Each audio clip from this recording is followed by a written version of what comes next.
morning and welcome to Radio Friends on Wednesday, November the 20th. I want to introduce you to GINNY and KATE TRAUTH. Good to have you here. Thanks for having us. Infiltronics Environmental, yes, right? Yes. Now, GINNY, I want to start with you because you are an associate professor with the University of Missouri in a civil engineer, right? And right. Environmental. So I'm Kate. Kate. And my daughter's Ginny. And so, yes, I am I'm an associate professor. Yes, here at MU. This is how this company actually got started, correct? Yes. With your work that you were doing on this. Correct.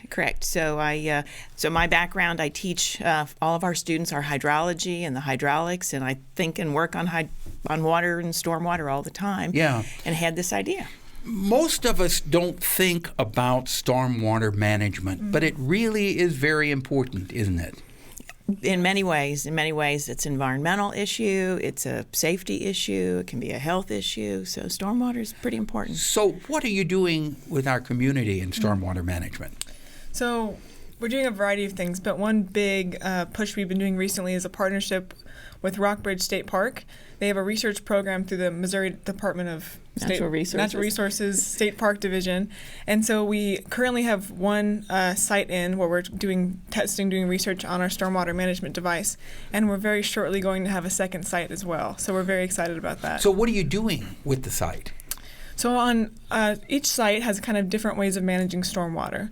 So we are basically trying to kind of intercept the stormwater management that's coming either down a slope or through a gully, so that we can, preserve the environment, reduce erosion, make sure that the trails will be usable for a long time and that people can really appreciate the park. And get the water back in the ground where it should be and where it was, where it went originally. Do we have a big problem with managing stormwater?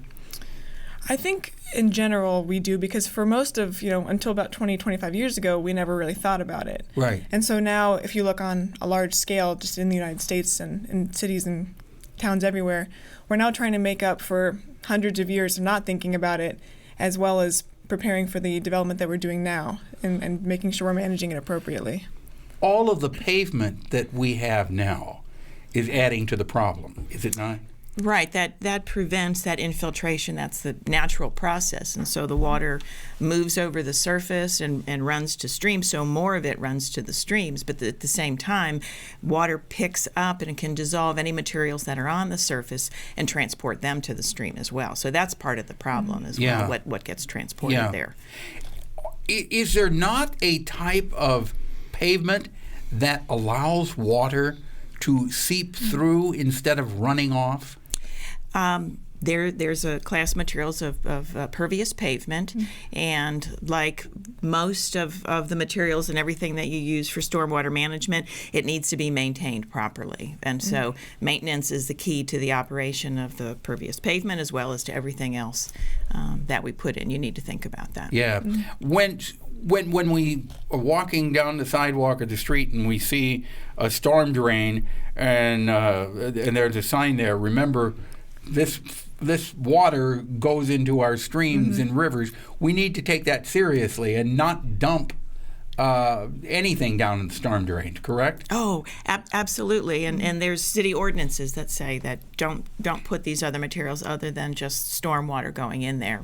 Folks may think that it goes to some sort of treatment plant, but the drains that go straight to the river go straight there, and there's no treatment. So whatever we put in ends up in our streams and rivers. So when a lot of people think that this is a sewer system that goes into a treatment, but the stormwater, those big round grates that you see along the sidewalks or the streets, that's just going straight into the streams and rivers? Storm sewers go straight to the rivers. Our sanitary flow goes to the treatment plant. Right, the sanitary flow. But what we're seeing on the streets and sidewalks, those are storm drains, inlets, right? Those are storm drains. Some very old communities have a combined system that has them together, but we have we can have the where it says it drains to streams, so it goes straight to the streams, and then our sanitary flow goes to the treatment plant. What is the message that you want to leave us with today?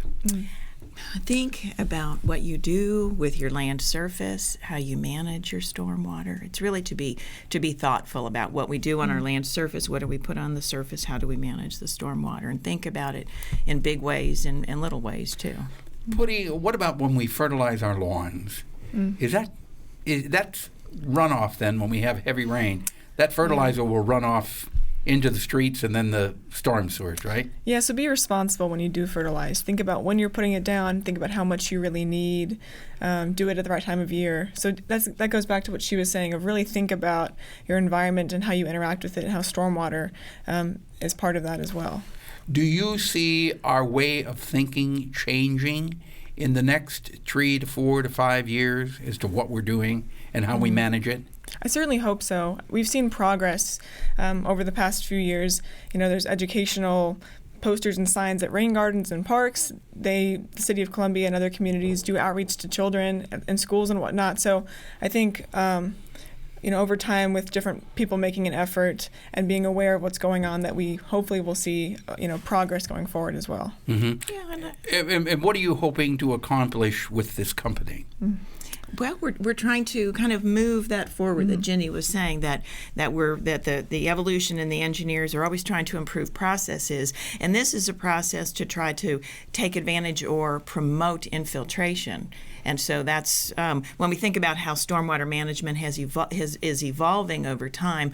We're trying to work and get more of that infiltration, more back to the natural processes the way it used to be. So we're developing a device to spread out that concentrating stormwater so it can infiltrate. So right, it and offers infiltration recharges our groundwater, absolutely, which is our drinking water. Yeah. Now, as the water is infiltrating through the soil, it is cleansing itself also, correct? There are processes that can remove the sediment, and if there are materials attached to the sediment, they can be strained out. If we have clay, the clay can help to remove those materials as well. Now, there's some materials that aren't going to be removed. Right. But if people want more information, they can go to your website? Yes. And what is the website? Infiltronicsenvironmental.com, INFILTRONICS, environmental.com. Okay, or they can Google it. They can Google it, okay. Yeah. All right. Thank you both so much for coming by. Mother and daughter team, yes. Right? Yes. Yeah. We appreciate it and continued success with what you're doing. Great. Thank you. Thank you very much for Okay? having us. And please come back again. We'll talk more. Great. Thank you. We're out of time for today. Tomorrow, we're going to share some heart-healthy recipes for you from our floor director, Grace Vance, and we'll find out about the Medicare claims program. That's it. Drop me an email, pepperp@missouri.edu, if there's something you would like to see or hear. Bye-bye.